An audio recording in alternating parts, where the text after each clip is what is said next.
ఎలా నువ్వు చెప్పగలవు ఇండియా ఫెడరల్ కంట్రీ అని? So first, the constitution of India is federal because there is a decentralisation of powers. ఓకేనమ్మా, భారతదేశంలో ఫెడరల్ విధానం ఉంది. ఎందుకంటే there is decentralisation of powers. Decentralisation of powers అంటే ఏంటి? పవర్ ని షేర్ చేయడం, సెంట్రల్ గవర్నమెంట్ నుంచి స్టేట్ గవర్నమెంట్ కి, లోకల్ గవర్నమెంట్ కి. ఓకేనమ్మా, అధికారుల కేంద్రం మరియు రాష్ట్రాల మధ్య పంచబడతాయి. ఓకేనమ్మా, అది. So powers are divided into 3 lists: union list, state list, concurrent list. So powers 3 విధాలుగా డివైడ్ అవుతాయి. యూనియన్ లిస్ట్ అంటే ఏంటి? సెంట్రల్ గవర్నమెంట్ లాస్ ని తయారు చేయడం, డిఫెన్స్, రైల్వేస్.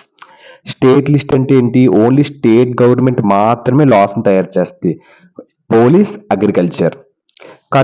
కరెంట్ లిస్ట్ ఇక్కడ సెంట్రల్ గవర్నమెంట్, స్టేట్ గవర్నమెంట్ రెండు కలిసి చట్టాలు తయారు చేస్తాయి. Example education, forests. ఓకేనమ్మా, అధికారులు కేంద్రం మరియు రాష్ట్రాల మధ్య పంచబడతాయి. Residuary powers are given to the center. Residuary powers ఎప్పుడు కూడా సెంటర్ కి ఇస్తారు. రెసిడ్యూరీ పవర్స్ అంటే ఏంటి? మిగిలిపోయిన సామాన్ లాంటిది, అంటే ఎవరికి చందాలో క్లారిటీ లేని కొత్త విషయాల్ని ఆటోమేటిక్ గా కేంద్ర ప్రభుత్వం దగ్గరకు తీసుకువెళ్తారు.